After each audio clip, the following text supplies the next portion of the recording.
Talaris bergumam dalam hati, Kashmir dan Raja Namles, kalau begini aku gak bisa membicarakan tentang pernikahan anakku dan Chiron. Powell bergumam demikian, waduh, dengan Talaris dan Kashmir di sini, aku tak bisa membahas masalah Jin dan Yona. Kashmir bergumam, Nona Talaris kemungkinan ingin membicarakan pernikahan, tapi siapa orang ini? Patriark berkata, duduklah Kashmir, maaf sudah memanggilmu kemari. Kashmir bergumam dalam hati, Powell, bukankah itu Raja Namles, apa yang terjadi pada Tuan Jin? Tidak, belum lama Tuan Jin pergi ke Samil, apa yang sebenarnya terjadi di waktu sesingkat itu? Patriark berkata pada Kashmir, aku hanya mengundangmu untuk minum, mari lakukan setelah mereka pergi, dan bagaimana keadaan si bungsu? Kashmir membalas, Tuan Jin berangkat menuju Samil ketika saya kembali ke Vermont, dia berkata ingin mempelajari racun dan asasin. Dengan wajah kesalnya Talaris bergumam, kenapa dia selalu mencari bahaya, jika dia mati, bagaimana dengan putriku? Powell berkata pada Patriark, sebenarnya aku datang untuk membicarakan tentang hal yang berkaitan dengan itu. Tapi, hal itu mungkin tak cocok untuk dikatakan saat ada Shadow Blade dan Master Hidden Palace di sini. Patriark berkata, bicara saja, Shadow Blade sudah seperti teman untukku. Dan Master of Hidden Palace bisa menyimpan rahasia, jangan khawatir. Jadi, apa permintaan si bungsu yang kau terima? Powell membalas, dia berkata untuk menghapus semua jejak dan catatan tentang kedatangannya ke Samil. Dia juga ingin assassin dan train Namles yang tahu kalau dia ada di Samil, mengenalnya sebagai Jin Grey, bukan Run Sandel. Cerita berpindah, sebelum kepergian Owell ke Black Sea. Terlihat, para pasukan Knight yang ditugaskan oleh Joshua untuk memata-matai Jin, dibantai abis oleh pasukan assassin. Para Knight yang tersisa berkata, apa-apaan ini, apa Namles tidak takut akan pembalasan Run Sandel? Aku tak tahu kenapa kalian melakukan ini, tapi kami adalah pasukan dari Patriark masa depan Run Sandel. Seketika itu juga, kepala dari pasukan Knight terlepas dari tubuhnya. Powell menjelaskan, jadi, aku menghabisi semua penjaga yang mengikuti flag bearer termuda, dan sepertinya dia juga menyadarinya dan memintaku membereskannya. Patriark berkata, apa kau mengira aku menyalahkanmu atas hal itu? Powell membalas, agak malu mengakuinya, tapi iya. Knight dari keluargamu yang aku hadapi bukan pasukan biasa. Patriark berkata, menarik, jadi si bungsu sudah mulai tertarik pada pembersihan. Jangan khawatir jika cuma itu, bahkan jika kau membunuh 100 orang tak jadi masalah. Powell membalas, terima kasih atas pengertiannya. Tapi Tuan Chiron, ada satu hal lagi yang ingin kubicarakan, lihatlah catatan ini. Catatan itu ditinggalkan oleh Jin sebelum dia meninggalkan Samil, aku tak bisa membicarakannya di hadapan Shadow Blade dan Master Hidden Palace. Cerita berpindah di Samil, Jin yang melihat Ferradin dan Dante masih tertidur berkata, mereka tidur seperti tak punya beban apapun. Aku memberikan mereka obat tidur sebelum Raja Namles muncul, apa aku memberikan terlalu banyak? Apa boleh buat, mereka pasti lelah berjalan ke tempat ini. Namun secara tiba-tiba, Jin menemukan secarik kertas dan sebotol poison di dalam saku pakaiannya. Dengan wajah terkejutnya, Jin membacakan isi surat tersebut, halo Jin, adikku yang tersayang. Ini adalah Poison of Awakening, jika kamu meminum ini, kamu akan membangkitkan mainaimu sepenuhnya, dan tak akan ada assassin yang bisa membunuhmu sendirian, bahkan aku mungkin akan kesulitan. Maaf aku tak bisa memberikannya sebagai hadiah kejutan tadi. Sampai jumpa lagi, sehat selalu Jin. Dan selamat ulang tahun, dengan cinta kakakmu. Jin berkata, ulang tahun, aku sedikit melupakannya. Mungkin ini sedikit terlalu cepat, tapi aku juga akan memberikanmu hadiah. Karena Kayona memberikanku Poison of Awakening, gunakan itu sebagai alasan untuk bernegosiasi dengan ayahku. Itu sudah cukup berharga untuk menunda kembalinya Yona ke keluarga. Meski itu bukan cara yang terbaik, tapi aku sudah memenuhi janjiku, jadi aku ingin Raja Owell memenuhi janjinya juga. Patriark berkata pada Owell, apa surat ini asli? Owell membalas, iya, jika Yona memutuskan untuk bersembunyi, bahkan aku sekalipun akan kesulitan menemukannya, dia akan menyadari setiap kali aku mendekat. Selain di surat itu, aku juga sudah berulang kali kalah gerakan dengan anakmu. Patriark berkata dengan suara yang keras, dari semua orang, kau kalah langka oleh pemula seperti Jin, yang pasti bukan karena Yona menyukainya. Owell membalas, sebenarnya, aku lebih memilih hal itu. Patriark kembali berkata, bukan hanya kau, aku juga kalah langkah. Aku akan mengirimkan undangan resmi secepatnya, datanglah ke Garden of Sword, kita akan mendiskusikan hal ini lagi. Patriark berkata pada Kashmir, aku penasaran dengan berita yang kau bawa. Kashmir membalas, tentang kematian dari Archmage Kindred Hall. Telah saya konfirmasi, jika itu adalah perbuatan Tuan Jin. Mendengar perkataan dari Kashmir, membuat Owell dan Talaris sangat terkejut. Patriark berkata, tamu tak diundang silahkan pergi, aku ingin minum bersama Shadow Blade. Powell membalas, kalau begitu aku akan pergi sekarang. Talaris membalas, aku boleh tinggalkan, aku juga sudah tahu segalanya. Patriark berkata kembali, tidak, kau juga pergi. Talaris membalas, aku sudah tahu semua tentang anakmu, termasuk kekuatannya sebagai Magic Swords Master. Patriark berkata, berhenti bicara omong kosong dan pergilah. Cerita berpindah di Samil. Dengan kesalnya Jin berkata, kalian berdua, bukankah kalian calon patriark, kenapa kalian membuang waktu di sini? Feradin membalas, karena ini terlalu berharga, begitu kita jadi patriark, kita pasti terlalu sibuk untuk bertemu. Selain itu, kau dan keluargaku akan bertarung sampai mati saat itu. Jin berkata, sebelum itu, aku khawatir apa kau bisa menjadi patriark. Feradin membalas, jangan khawatir, aku cukup solid untuk menjadi patriark apapun yang terjadi. Dan di sini, Dante didukung langsung oleh kakeknya, Patriark Hairan. Jin kembali berkata, maaf, tapi tidak seperti kau, aku ini sibuk. Feradin menjawab, benar, bukankah kau baru saja membunuh Kindred Hall? Jin mengelak, itu bukan aku. Feradin yang kesal membalas, menyembunyikan sesuatu lagi, bukankah kau terlalu banyak menyembunyikan sesuatu dari kami?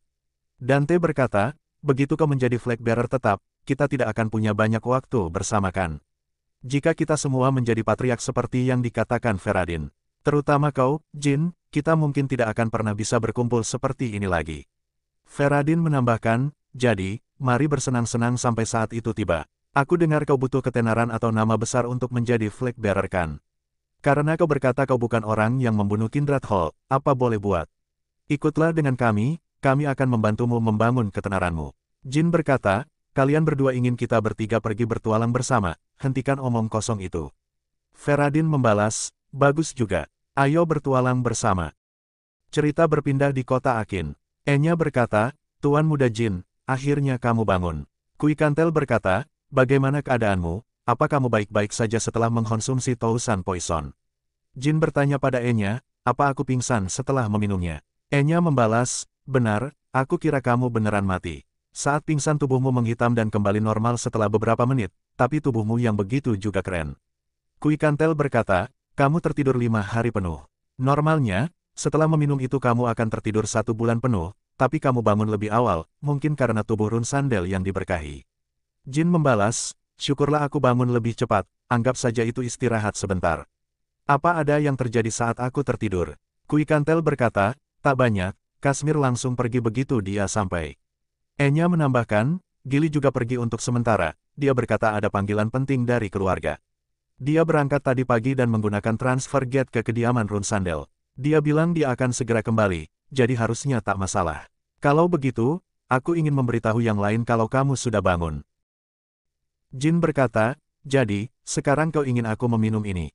Murakan membalas, tak ada yang aneh, ini hanyalah minuman untuk merayakan dirimu yang sudah bangun setelah pingsan 5 hari. Jin berkata, rasanya perutku agak panas, hanya itu saja. Memangnya apa itu? Murakan membalas, cuma racun yang didapat Jet dari Black Market. Itu racun mematikan yang akan membunuh siapapun di bawah bintang 7 hanya dengan 1 tegukan. Jin yang sangat kesal berkata, apa yang kau berikan pada orang yang baru saja bangun? Kui Kantel berkata, itu memang prank yang bodoh, Murakan. Tapi dengan begini sudah jelas, Tousan Poison berhasil diserap dengan baik oleh tubuhmu. Selamat, tak ada lagi racun di dunia ini yang bisa membunuhmu secara instan. Baiklah, sekarang waktunya kamu menepati janji. Jin membalas, benar, sebagai ganti karena menerima kuku, aku setuju untuk menolong Enya latihan. Kui Kantel berkata, benar, Enya telah berlatih dengan keras. Tapi karena aku hanya membantunya dengan teori, dia kekurangan pengalaman praktek. Akan tiba saatnya ketika dia perlu mengalahkan lawannya, dan dia tidak punya pengalaman untuk menangani itu sekarang. Apa kita memang perlu membuat Enya untuk melakukan hal seperti itu? Kui Kantel berkata, apa maksudmu Jin Run Sandel, semua orang di sini adalah rekanmu. Dengan kata lain, ketika kau bertarung dengan kakak-kakakmu di masa depan, kami akan bertarung bersamamu. Sekarang, apa kau masih bisa berkata Enya tidak perlu bertarung? Jin bergumam dalam hati, kedengarannya seperti kau mengkritikku. Tapi sebenarnya, kau mengatakannya pada Nona Enya. Kui Kantel kembali berkata, Enya harus menjadi kuat, cukup kuat untuk menjadi rekanmu. Jin membalas, jangan khawatir, aku hanya sedang memutuskan tujuanku berikutnya. Aku berencana menyempurnakan overload magicku dengan bertarung melawan mage, jadi tak masalah jika Enya pergi denganku. Dengan mata yang berbinar, Enya langsung membalas, hanya berdua dengan Tuan Muda Jin. Bukankah ini sama dengan kencan? Aku tidak melarangmu, tapi tolong bertindaklah yang sopan selama kau pergi. Sementara itu, di Garden of Swords, Patriark berkata pada Joshua, kudengar sesuatu yang menarik terjadi di Samil, jika kau punya sesuatu yang harus kau katakan, katakanlah. Aku bertanya sekali lagi, tindakanmu itu menunda kepulangan Yona. Apa kau bisa menjelaskan hal ini? Joshua membalas, aku hanya ingin yang terbaik untuk keluarga. Seketika itu juga, Patriark langsung meninju pipi Joshua dengan sangat keras. Patriark berkata dengan amarahnya, apa yang sedang kau lakukan? Berdiri Joshua. Patriark memberikan pukulannya lagi kepada Joshua. Dengan murkanya Patriark memukul lagi dengan sangat keras. Patriark berkata, lepas Blacklight Armor itu, item itu tak pantas untukmu. Aku bahkan tidak ingin menyebutkan, bagaimana flag bearer kedua dari keluarga ini dikalahkan oleh putra termuda, yang hanya seorang flag bearer sementara. Namun, aku sudah jelas memperingatkanmu dan saudara-saudaramu sebelumnya. Kau tahu maksudku, aku sudah memperingatkanmu untuk tidak mengganggu Yona. Seketika itu juga, Patriark memberikan pukulan kerasnya lagi ke perut Joshua. Powell bergumam dalam hati, tampaknya ancaman itu bukan hanya untuk Joshua, calon Patriark berikutnya. Ini adalah peringatan dari Tuan Chiron, jika sesuatu seperti ini terjadi lagi di dekat Yona. Bahkan jika kau adalah calon Patriark berikutnya, aku tidak akan membiarkan siapapun yang terlibat lolos tanpa luka. Patriark berkata, aku tahu, kau tak berani melanggar perintah. Armor yang ibumu berikan 17 tahun yang lalu, bahkan tidak tergores sedikit pun, dasar pengecut. Ingatlah ini, jika aku sampai keluar dari Black Sea lagi hanya untuk memanggilmu. Aku akan mencabut status flag bearer darimu, sekarang enyahlah. Mary yang sudah menunggu sedari tadi di luar, hanya tertawa melihat keadaan Joshua. Dengan wajah yang sudah babak belur, Joshua yang sangat marah hanya bisa menggertakkan giginya. Patriark berkata pada Gili, bagaimana keadaan si bungsu? Gili membalas, dia baru saja kembali dari Samil. Dia meminum all poison wine yang didapatnya di sana, dan sedang tertidur sekarang. Patriark berkata, berikan ini kepada si bungsu, dan pastikan untuk melaporkan semua yang terjadi hari ini tanpa melewatkan satupun. Itulah sebabnya aku memanggilmu kemari. Gili membalas dengan rasa hormat, aku akan menyampaikan semuanya, kepada flag bearer bungsu tanpa melewatkan satu hal pun, pada Runsandel, dan pada Tuan Muda. Cerita berpindah di kota Akin. Dengan wajah terkejutnya Jin berkata, Raja Namles juga ada di sana. Tidak, yang lebih penting, ayah langsung yang menghukum Joshua. Dengan wajah puasnya Gili membalas, benar, situasinya sangat tegang, bahkan Tuan Patriark memberikan pukulan uppercut di akhir. Bukankah ini hal yang luar biasa? Tuan Muda Joshua dihukum, dan kamu menerima Blacklight Armor. Jin berkata, ini adalah tantangan, dia ingin aku berbeda dari Joshua. Selagi aku menjadi flag bearer sementara, aku harus melawan musuh-musuh yang kuat sampai Blacklight Armor benar-benar hancur. Dan juga untuk memperingatkan Master Owell, jangan pernah gunakan Kayona untuk negosiasi lagi. Bahkan jika itu berarti menyingkirkan pewaris berikutnya, dia akan menghancurkan siapapun tanpa ragu. Tampaknya aku juga termasuk dalam hal itu. Gili membalas, ya ampun, Tuan Patriark sudah merencanakan semua ini. Jin bergumam dalam hati, tapi kenapa sampai sejauh ini? Karena dia merasa kasihan pada putrinya yang malang. Kamu juga punya rahasia kan? Mungkinkah ada sesuatu yang tersembunyi tentang Kayona? Gili berkata, ngomong-ngomong, aku dengar tujuan Anda berikutnya sudah ditentukan. Jin membalas, kali ini aku berencana pergi ke tempat yang berhubungan dengan magic, untuk menghapus sisa-sisa Dark Magic Society. Gili bertanya, Dark Magic Society, bukankah mereka sudah dimusnahkan 200 tahun lalu? Jin membalas, benar, meskipun samar, masih ada sisa-sisa yang tertinggal. Ini juga kesempatan bagus untuk membantu Nona Enya dalam pertarungan sungguhan dan menguji reverse flow magic. Dan dari semua tempat, aku harus pergi ke sana. Cerita berpindah, di Vermont Selatan. Enya yang sedang menyamar berkata, benar-benar membawa kenangan, aku tidak pernah menyangka akan kembali ke Vermont. Jadi, apa yang harus kita lakukan sekarang, Tuan Muda Jin? Enya yang secara tiba-tiba ditarik Jin berkata dengan gugupnya, kenapa tiba-tiba seperti ini, Tuan Muda? Jin membalas, kau tidak ingat kenapa kita di sini. Jadi jangan gunakan nama asliku. Mengerti, Nona Enya? Melihat wajah tampan Jin dari dekat, membuat Enya langsung tak sadarkan diri. Narator menceritakan, Asosiasi Dark Magic, organisasi yang mencapai masa kejayaannya 200 tahun yang lalu. Seperti namanya, mereka orang-orang gila yang menyembah Dark Magic dan Beast. Saat masa jaya mereka punya kemampuan untuk membawa dunia pada kekacauan. Orang yang menghancurkan mereka adalah Liu Zifel. Itu adalah pertama dan terakhir kalinya ia menggunakan Empress of Magic One Form, Ring of Erupting Flames, yang memisahkan Dark Magic Association. Liu Zifel adalah kontraktor Solderet, dua kontraktor sebelumnya. Dia salah satu kontraktor terbaik selain Temar dan Jin. Solderet berkata pada Jin, kontraktor, setelah kau cukup kuat, kita harus pergi mencari Magic Tome milik Liu. Itu pun, jika kau berhasil melewati tes yang dia berikan sebelum ia mati. Enya berkata, mengenai sisa-sisa asosiasi Dark Magic, mereka sepertinya orang yang sangat jahat. Rumor mengatakan bahkan mereka menculik anak-anak juga. Dan aku tak percaya Vermont jadi seperti ini, semua orang tampak sedih dan tertekan pasti karena mereka. Jin membalas, itu kemungkinan karena bangsawan.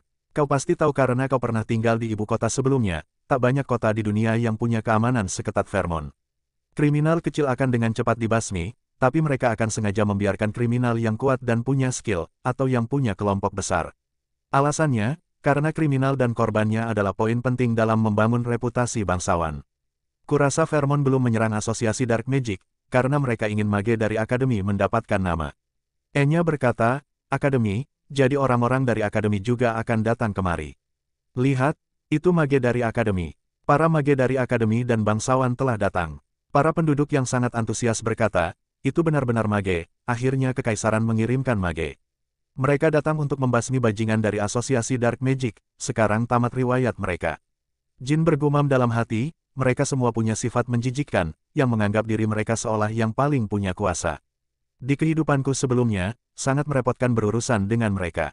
Jin berkata pada Enya, mereka semua akan mati, mustahil mengalahkan asosiasi Dark Magic hanya dengan orang-orang seperti itu. Cerita berpindah. Enya berkata dengan sangat senang, ini terlihat enak. Tunggu, apa tak masalah jika kita memesan banyak makanan mahal seperti ini? Jin membalas, saat kita kembali, bukalah tabungan di Bank Pusat Tikan, Bank United Steel Dragon atau Vankela Eternal Storage.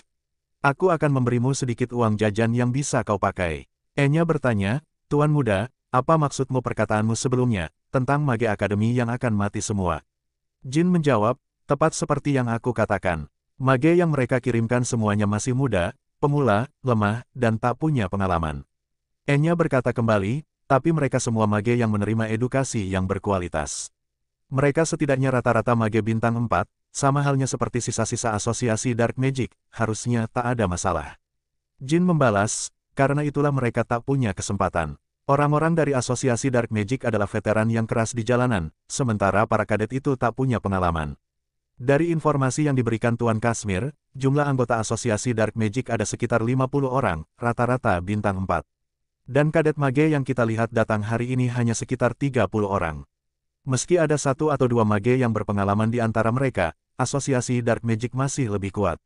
Pria yang berambut pirang dari Mage Akademi berkata, menyebalkan sekali, aku tak nafsu makan mendengar ocehan dan pujian bangsawan-bangsawan itu. Pria gendut menambahkan, aku tertawa melihat bagaimana mereka bermanis muka menjilat kita. Jin berkata, mereka kadet Akademi. Enya, ayo, pergi, hanya hal buruk yang akan datang jika kita terlibat dengan mereka. Enya yang merasa takut, secara tiba-tiba teringat masa lalunya, yang dimana Enya dibuli oleh para Mage Akademi. Jin berkata, Enya, mungkinkah kau mengenal mereka? Enya membalas, benar, mereka adalah orang-orang yang membuliku di Akademi. Jin berkata, kalau begitu kita tak boleh berurusan dengan mereka. Pria yang berambut biru muda berkata, kau yang di sana, kenapa kau tampak tak senang dengan kami? Kalian tak terlihat seperti pelayan dari Akademi. Jawab aku, kenapa kalian sangat mencurigakan? Jangan bilang kalian adalah bagian dari asosiasi Dark Magic. Jin membalas, apa yang akan kau lakukan kalau aku beritahu siapa kami? Sembari menodongkan tongkat sihirnya, pria berambut biru berkata, siapa kau sebenarnya, sampah? Kenapa kau pergi begitu melihat kami? Jawab aku dengan jujur, atau aku akan menyeretmu ke ruang interogasi. Sepertinya bagian selatan kota ini kurang sopan santun pada bangsawan, aku akan mendidik orang-orang aneh ini hari ini. Seketika itu juga, Jin langsung memberikan pukulan yang keras pada pria berambut biru tersebut. Rekan dari mage tersebut berkata dengan kesalnya, apa yang kau lakukan, apa kau mau lari, jangan jadi pengecut. Sembari mengunci pintu masuk, Jin berkata, aku anggota Magic Special Force Vermont. Grup 1, Divisi 3. Dengan kesalnya pria berambut coklat berkata, apa-apaan itu? Divisi 3 Special Force, bajingan, beraninya kau berpura-pura menjadi mereka. Jin langsung mengeluarkan sihir di kedua ujung jarinya, dan langsung menusukkannya ke dada dua kadet mage tersebut. Jin bergumam dalam hati, kau terkena overflow cuman dari magic power segini. Mereka juga bereaksi terlalu berlebihan pada rasa sakit yang ditimbulkan overflow tahap pertama. Apa orang-orang seperti ini yang membuli Enya? Jin berkata, berdiri. Jika kau terus-menerus lebay, aku akan membawamu ke ruang interogasi. Selain membuat masalah pada rakyat sipil, kalian juga mengganggu tugas Special Force. Pria yang telah dihajar oleh Jin membalas. Kumohon berikan kami kesempatan untuk meminta maaf, aku akan melakukan apapun. Jadi tolong, jangan beritahu keluarga. Jin berkata, baiklah, aku akan memberikan tugas pada kalian. Kami ditugaskan untuk mengawasi operasi untuk membasmi sisa Dark Magic Society. Karena beberapa hal sudah melenceng dari rencana, sepertinya aku harus melanjutkan misi dengan bantuan kalian. Aku akan menyamar sebagai salah satu dari kalian dan melihat langsung dari sisi kalian. Jin menghampiri Enya sembari berkata, pergilah. Sekarang giliranmu, Nona Enya. Dengan kesalnya Enya berkata, bajingan-bajingan ini belum sadar juga. Cepat bergerak, kami sibuk. Cerita berpindah, 5 hari kemudian, tanggal 22 Oktober tahun 1796. Orton berkata pada Kadet, kita akan memulai operasi pemusnahan besar-besaran mulai sekarang.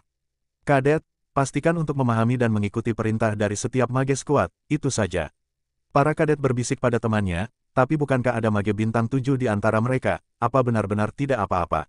Informasi mengatakan mereka hanya sisa-sisa organisasi yang runtuh, jika terjadi sesuatu, Master Orton akan turun tangan. Jin bergumam dalam hati, hampir 50 musuh bersembunyi di suatu tempat di hutan ini, dan suasananya santai begini. Ini bukan situasi yang baik. Sejauh ini, kami belum menemukan jejak apapun. Dark Magic Society pasti juga lebih percaya diri. Biasanya di situasi seperti ini, kami akan mengirim pengintai untuk memeriksa kekuatan mereka. Para kadet berteriak, ada serangan, itu orc. Orton berkata, jangan panik. Skuad 1, gunakan serangan magic, dan skuad 2, bentuk garis pertahanan. Skuad 1 langsung menyerang dengan sihir batu esnya, dan membuat orc tersebut langsung terkena serangan beruntun dan menghantam bagian tubuhnya. Orton berkata, apa orc ini dijinakkan oleh mereka? Semuanya, istirahat di sini sebentar. Jin berkata, Kadet Chip, beritahu mereka ini tempat yang sempurna untuk disergap. Di sisi lain Orton berkata pada Chip, jangan bicara omong kosong. Jika kau sangat khawatir, buat saja barrier atau apalah sana. Jin bergumam dalam hati, ada sesuatu yang aneh. Bagaimanapun aku melihatnya, mereka memulai dengan orc lemah ini untuk membuat kami lengah. Dan bersikeras beristirahat di tempat terbuka seperti ini, mage bintang 7 tidak dapat menyadari apapun. Chip bertanya pada Jin, apakah Tuan Orton mencurigakan? Jin membalas, jangan terus-terusan pakai Tuan pada bawahanmu, kau bisa dibunuh. Rekan dari Chip berkata, oh iya, kalau tidak salah aku melihat Tuan Orton makan daging pagi ini. Chip membalas, apa salahnya makan daging? Rekannya kembali berkata, dia itu vegetarian. Orton berkata pada kadet, ini tempat yang kita curigai sebagai markas mereka. Semua kadet, bersiap untuk memasang perisai kapan saja dan bergerak masuk. Skuad leader, kau tetap di sini dengan skuad 4 dan 5, dan bergabung dengan yang lain saat kami masuk. Para kadet berkata, mereka bilang jumlah mereka hanya ada 50, tapi mereka membuatnya begitu luas. Apa mereka berencana membangun benteng? Mungkin mereka menyembunyikan senjata rahasia di suatu tempat. Apapun yang keluar, Tuan Orton akan mengatasinya. Itulah kenapa dia di sini. Secara tiba-tiba, dinding tersebut hancur seketika. Dengan munculnya para orc, membuat para kadet berteriak, dari dinding, ada orc yang keluar, ini penyergapan. Tuan Orton, apa yang harus kita lakukan, tolong pimpin kami. Orton membalas, apa yang harus kalian lakukan? Diam dan jadilah kelinci percobaan kami. Orton langsung memberikan perintah pada orc, tangkap mereka dan bunuh semuanya. Orton berkata, orang-orang akademi bodoh, mereka bahkan tidak bisa mengenali guru mereka sendiri. Tidak, sepertinya keterampilan pemahat itu yang terlalu luar biasa. Namun dari arah atas, terlihat sihir yang begitu kuat dan besar. Orton yang mengetahui sihir tersebut sangat terkejut. Jin berkata pada Enya, Nona Enya, situasinya akan sedikit kacau mulai dari sekarang. Jadi, jangan jauh-jauh dariku.